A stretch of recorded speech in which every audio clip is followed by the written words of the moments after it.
पहुंचे और वाइट ने वहां एक कर्मचारी से पूछा कि ये कौन सी जगह है, ये हम कहाँ आ गए। तब उसने उनको उत्तर दिया कि ये पुराना गलगत्ता पहाड़ की साइट है। अचानक किसी दिशा पर रॉन वाइट ने अपना हाथ बढ़ाकर कहा कि ये वही स्थान है जहाँ पर यीशु मसीह को क्रूस पर चढ़ाया गया था, और वो अपने साथियों को साथ लेकर उस साइट पर आ गए। वहाँ के अधिकारियों के परमिशन के साथ उन्होंने उस साइट पर खोदने का काम स्टार्ट किया और अपने रडार में उन्हें ये पाया कि वहाँ पर लगभग 18 फुट का एक बड़ी चट्टान जमीन के नीचे पाया।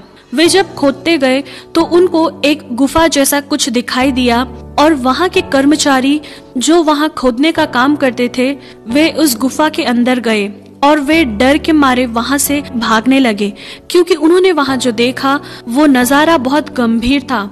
रॉन वाइट ने उन लोगों को अपने पास बुलाकर पूछा कि तुम लोग क्यों भाग रहे हो बिना पैसे लिए। तब वो इब्री कर्मचारियों ने कहा कि हमने वहाँ वाचा का संदूक को देखा है। तब रॉन वाइट उस गुफा के अंदर प्रवेश किया और जब उन्होंने आंख उठाकर देखा तब उन्हें एक अद्भुत दृश्य दिखाई दिया और उस दृश्य को देखने के बाद वे तुरंत नीचे गिर गए। रॉन वाइट के बेटे ने बड़ी ही मुश्किल से उन्हें बाहर निकाला। अगली बार रॉन वाइट बड़ी तैयारी के साथ उस गुफा में प्रवेश किया तो उन्होंने उस गुफा के अंदर वाचा का संदूक देखा, जिसके द्वारा मूसा के समय परमेश्वर इजरायलियों के बीच में अपनी उपस्थिति को प्रकट करते थे। फिर रॉन वाइट ने अपनी अनुभव शेयर करते समय बताया कि उन्होंने जब वो संदूक करीब जाकर देखा तो 4 स्वर्गदूत उस संदूक के चारों ओर खड़े देखा और उसमें से एक स्वर्गदूत रॉन वाइट से बातें करने लगे।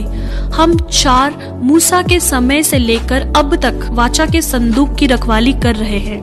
फिर रॉन वाइट ने ये देखा कि उस वाचा के संदूक के ऊपर डामर जैसा कुछ दिखाई दिया और रॉन वाइट ने उस डामर जैसी चीज को वहाँ से निकालकर रिसर्च सेंटर में ले गए। तो रिसर्च के द्वारा ये पता चला कि वो इंसान का खून है जो कई अरसा पुराना होने के कारण सूख चुका है। इस वजह से रिसर्च सेंटर वालों ने कहा हम इसके बारे में ज्यादा जानकारी नहीं दे पाएंगे क्योंकि उस खून का सारा सेल डेड हो गया होगा।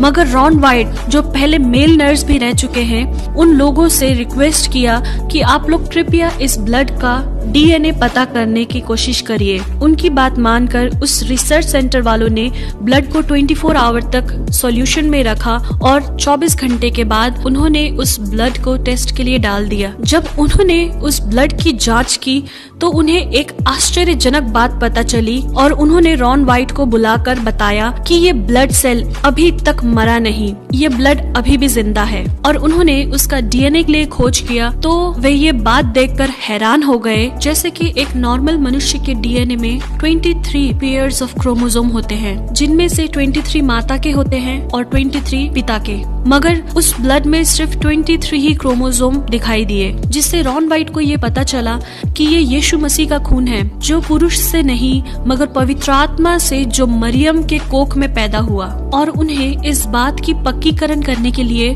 उस वाचा के संदूक के पास फिर से गए और वो जांचने लगे कि वो खून कैसे उस वाचा के संदूक के ऊपर आया। उसी खोजबीन के दौरान उन्हें ये देखने को मिला कि जहाँ वाचा का संदूक रखा गया था उसी स्थान के ऊपर गुफा में एक दरार दिखाई दिया। उस दरार में भी वैसा ही सूखा ब्लड उन्हें देखने को मिला और मालूम हुआ कि वो ब्लड ऊपर से ही बहता आया है। इसके द्वारा उन्हें ये पता चला कि इसके ऊपर वो स्थान है जहाँ पर यीशु मसीह को क्रूस पर चढ़ाया था। और यीशु मसीह की मृत्यु के समय बाइबल में लिखी हुई उन बातों को रॉन वाइट ने याद किया कि धरती डोल गई और चट्टानें तड़क गई। ऐसा वचन मत्ती 27 के 41 में लिखा है। ये वो दरार था जो यीशु के समय में हुआ था, जिसके द्वारा यीशु का लहू बहते हुए उस वाचा के संदूक के ऊपर गिर गया। और उनके हिस्टोरिकल स्टडीज के दौरान उन्हें मकाबिस के किताब से ये लिखा मिला कि यिर्मयाह नबी ने परमेश्वर का संदूक एक गुफा के अंदर छुपाया था। इस किताब को पढ़ने के बाद